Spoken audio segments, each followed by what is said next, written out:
Tumbuhan merupakan organisme multiseluler yang terdiri atas banyak sel.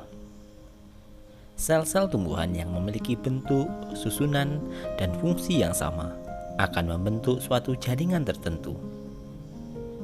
Beberapa jenis jaringan yang berbeda akan membentuk suatu organ, misalnya akar, batang, daun, bunga, buah, dan biji.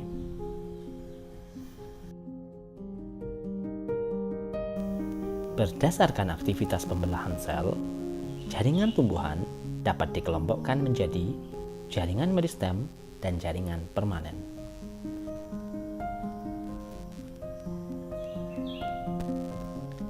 Jaringan meristem sendiri, berdasarkan asal terbentuknya, dikelompokkan menjadi jaringan meristem primer dan meristem sekunder.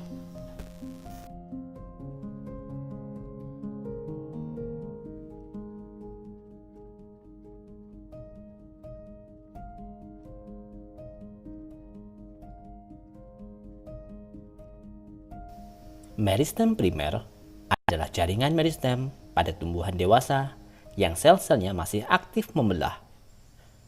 Pada umumnya, terdapat pada ujung batang dan ujung akar. Meristem primer menyebabkan pertumbuhan primer, yaitu pertumbuhan vertikal yang menyebabkan perpanjangan batang dan akar.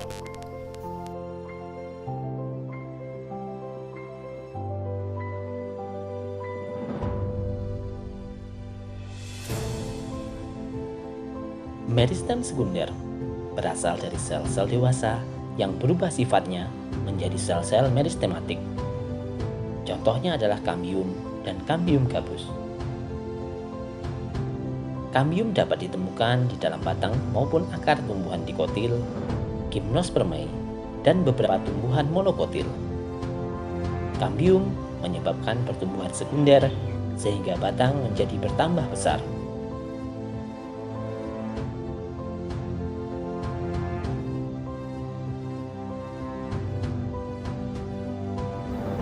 Jaringan meristem dapat pula dibagi berdasarkan letaknya, yang terbagi menjadi 3: meristem apikal, meristem interkalar, dan meristem lateral.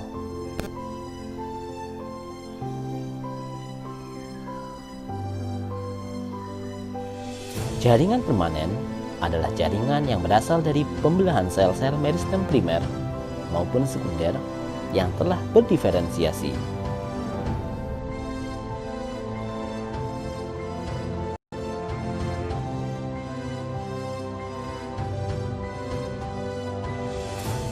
Jaringan epidermis adalah jaringan yang tersusun dari lapisan-lapisan sel yang menutupi organ tumbuhan seperti akar, batang, daun, bunga, buah, dan biji.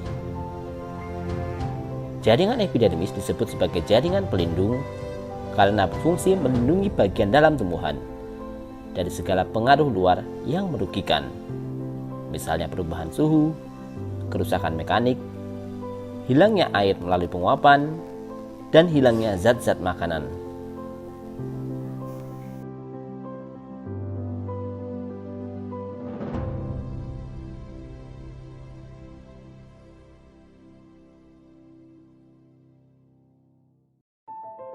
Jaringan parenkim merupakan jaringan yang terbentuk dari sel-sel hidup dengan struktur yang bervariasi. Jaringan ini bertanggung jawab terhadap segala proses fisiologis.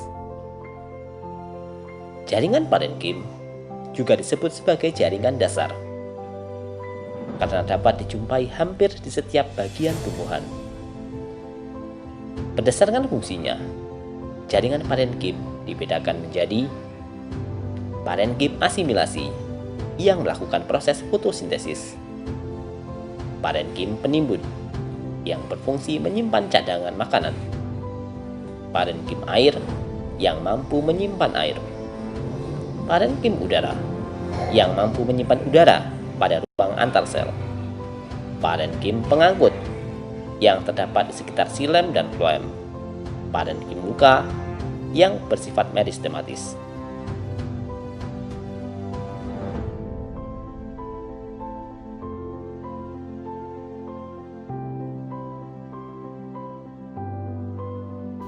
Jaringan penyokong adalah jaringan yang menunjang bentuk tubuh tumbuhan. Berdasarkan bentuk dan sifatnya, jaringan penyokong dibedakan menjadi dua, yaitu jaringan kolenkim dan sklerenkim. Jaringan kolenkim merupakan jaringan penguat pada tumbuhan yang masih aktif mengadakan pertumbuhan dan perkembangan. Jaringan ini terdapat pada batang, daun, bunga, buah, dan akar yang terkena matahari. Jaringan sklerenkim adalah jaringan penguat pada organ tumbuhan yang sudah berhenti melakukan pertumbuhan. Contohnya adalah sklerit yang ditemukan pada tempurung kelapa dan kulit kenari.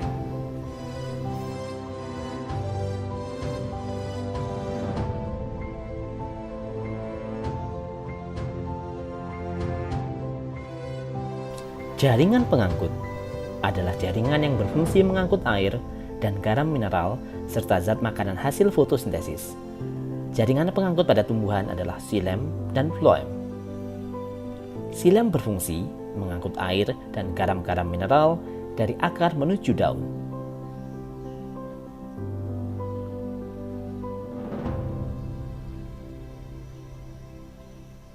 Sementara phloem berfungsi mengangkut dan mendistribusikan zat makanan hasil fotosintesis dari daun ke seluruh bagian tumbuhan.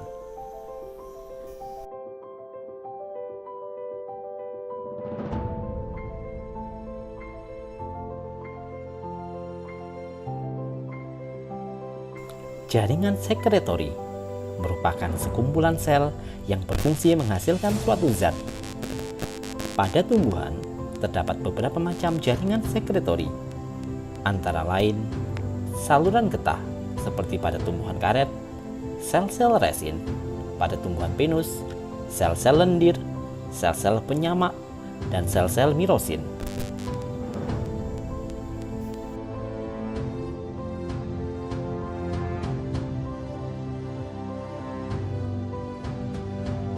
Pada video selanjutnya akan dibahas mengenai organ pada tumbuhan, perbedaan anatomi dikotil dan monokotil, juga mengenai sifat totipotensi dan kultur jaringan.